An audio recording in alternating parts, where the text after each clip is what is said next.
everybody. My name is Anika. My pronouns are she, her, and today I am here with Ellen. Would you like to introduce yourself?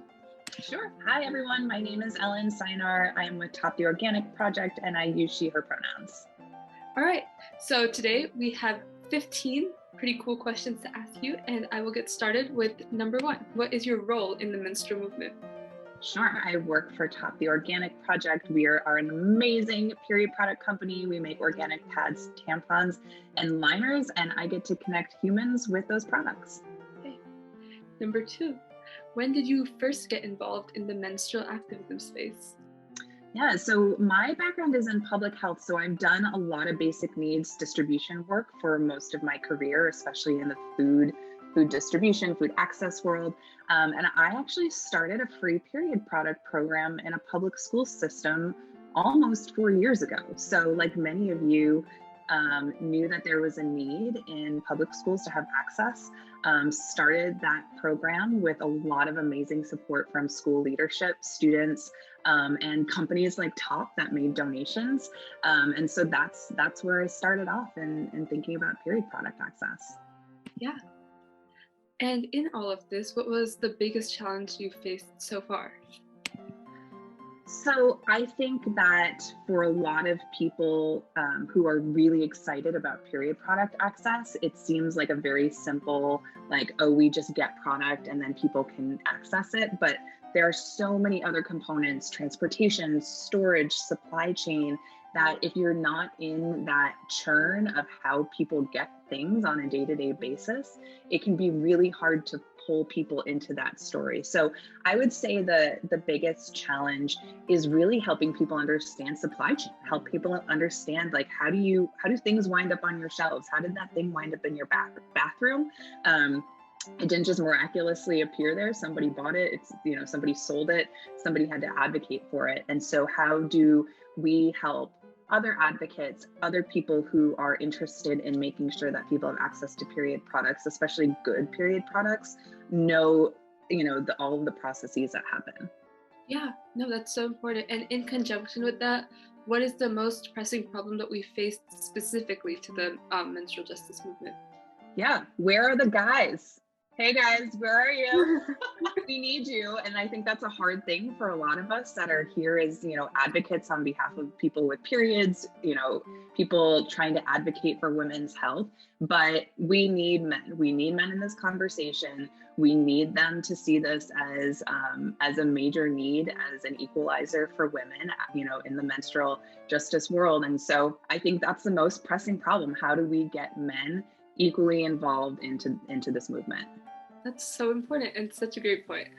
To recenter back onto Top specifically, for anyone who may not know, what is Top and what is their main mission?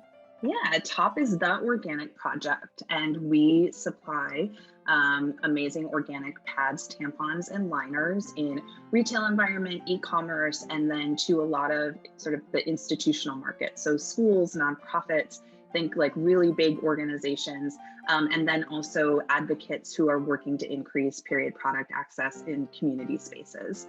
And our mission is to get really good products out to people and also have really stigma shattering conversations to make sure that periods are a comfortable conversation, they're a comfortable topic and normalized.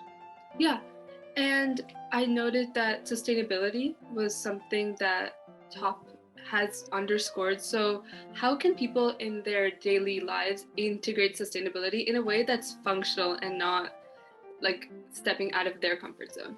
Yeah, I mean, I think just basic behavior change says that you make micro changes in your life, right? And you find the things that feel most impactful to you, but also feel like low-hanging fruit. And so, I think you have to hear something 7 times for you to really hear it. You have to make these micro changes in your life to really feel like you're making, big, bold steps. And that isn't to say that you shouldn't be making big, bold steps in terms of sustainability or life choices.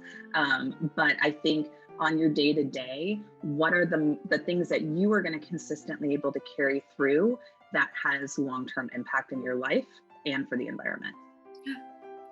To you, as a professional in this industry, why does sustainability matter? We're in a crisis. We are absolutely in a crisis, and we are not acknowledging that. And so, you know, we sometimes forget at top that our products are organic. I know that sounds weird, but it feels like it should just be the norm, right? These sorts of movements should just be a part of what we're doing. And, you know, we are equally excited to be in conversations with reusable product companies, but also, you know, there's an amazing space for organic and more sustainable single-use products too. So, you know, it often, period products often become this like last bastion of what things people have changed out in their lives, right? Like we've all moved to carrying a metal straw around, and we've done all these other massive changes, but think about the products that are closest to your most precious parts of your body. Yeah. You know, like in some ways that's the most important thing that you should be thinking about. And so to me, it's about not just the sustainability of products that matters, but also the quality of products. And I think you often see a higher quality when you are coming into a, you know, more environmentally preferred period product space. Would you be able to tell us about your specific position and your day-to-day work life at Top? Yeah, so I manage our brand impact. I always say I have the best job because I get to have conversations like these. It's everything from tracking our environmental and social impact metrics, having conversations with schools, having conversations with advocates.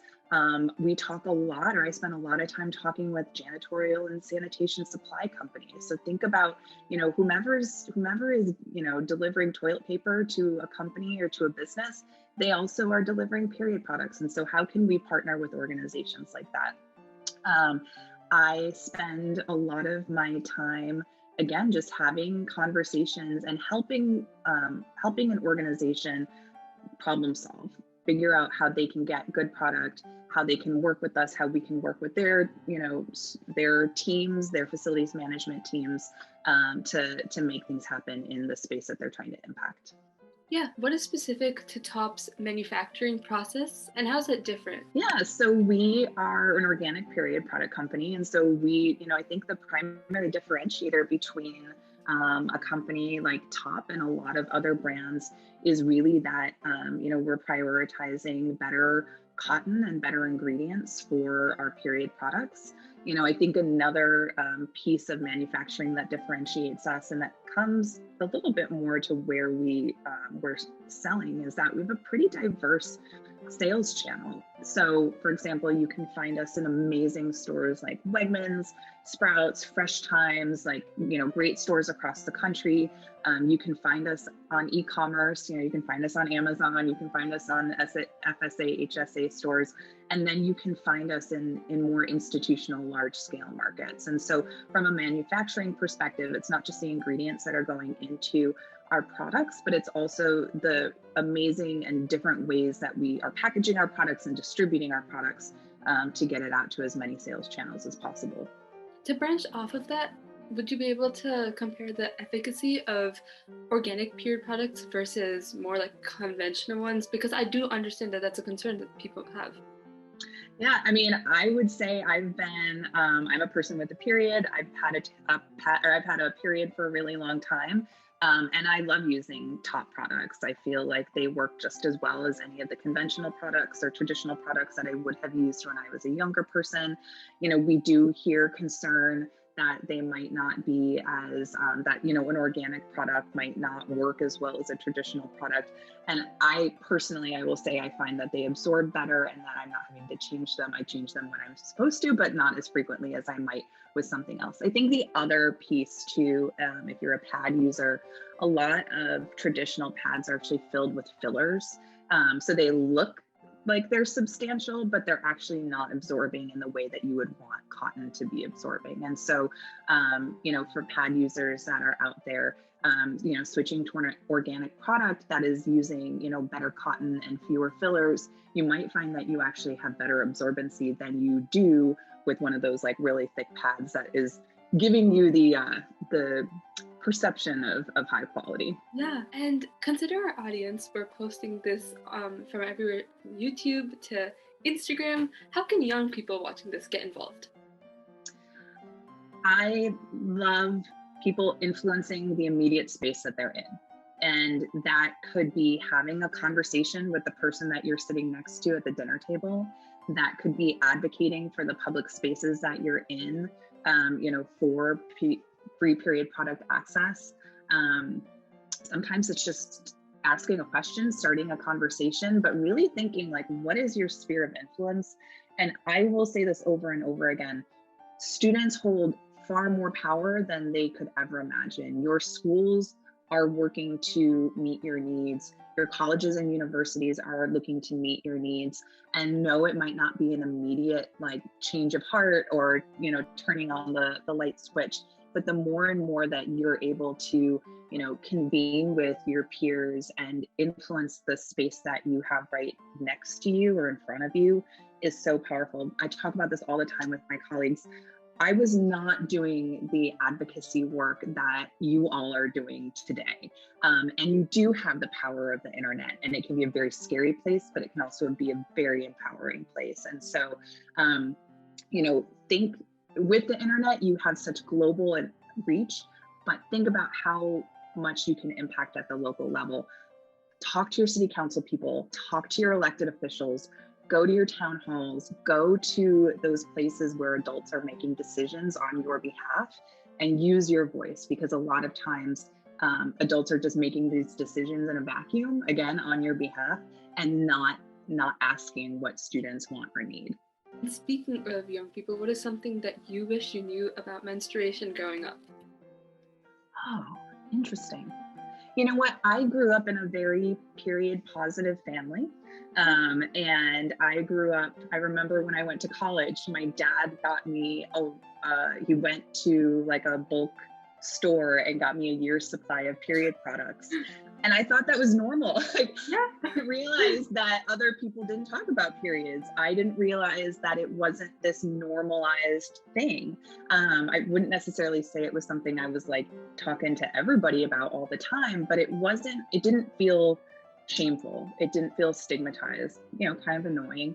And so I think for me, what I wish I had known is that, and I had period product security, right? I lived with that, and that is amazing. And so what I wish that I had known as a younger person is that is not true for everyone, and that this is truly a stigmatized conversation, and that my voice as a young person could have been used to make everyone feel as comfortable as I did with period product access and talking about periods. It's very interesting. And once again, stemming off of that, what does having a stigma or a stigma mean to you? It means shame. It means quiet shame. And sometimes it's a quiet shame that you don't even know exists, right? Like sometimes we don't even know that we have a fear of something or a stigma about something until it's put in front of us. And so, yeah. Yeah. Do you have any particularly entertaining life stories pertaining to menstruation? I think my dad buying me a year's supply of period products at the beginning, like my freshman year of college, was pretty awesome. I would also say, working for Top is really fun, and we actually all have tampon costumes. And so every once in a while, we might show up at an event in tampon costumes. But we were wearing them the other day in downtown Boston, and it is amazing how receptive people are. Like 1 in 10 is like, oh, you're a little weird. But honestly, people are really excited to talk about periods. And I know that sounds strange, but it's true. And the number of men that I had come up to me and start engaging in conversation, like, oh, my girlfriend's really interested in like period advocacy and menstrual advocacy and health. My mom, I remember when I had to buy my mom period products, it starts to bring out stories and kind of like bring down the anxiety and the stigma. So yeah, I think wearing a tampon costume is highly entertaining as an adult. Yes. And our last 15th question, words of wisdom. Just be passionate about whatever you're going to do. If you're going to do something, do it really well. I think this is not true to just like period access or the menstrual equity movement, but don't live half-assedly through your life. Do it with passion.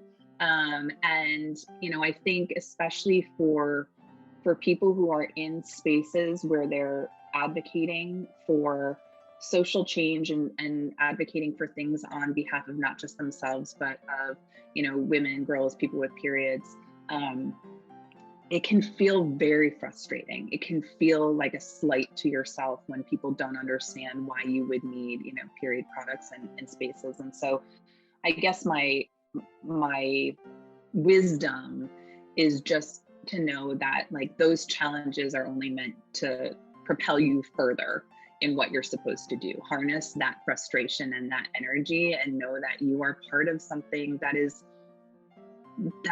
bigger than you. You are a huge piece of it, but that this is a shift, this is a movement, and you are a part of it, whether or not you have those open doors at your school, whether you have those open doors at your community, and that you'll get there. So I always say, out of shit comes sunflowers. Some of the most beautiful flowers come out of the stinkiest manure. And so there is always an opportunity for you to rise higher, even if you're facing, any sort of adversity in what you're doing. Yeah, I'd like a t-shirt that says that. So yeah. Thank you so much, everybody. This was Miss Ellen Cynar. Thank you.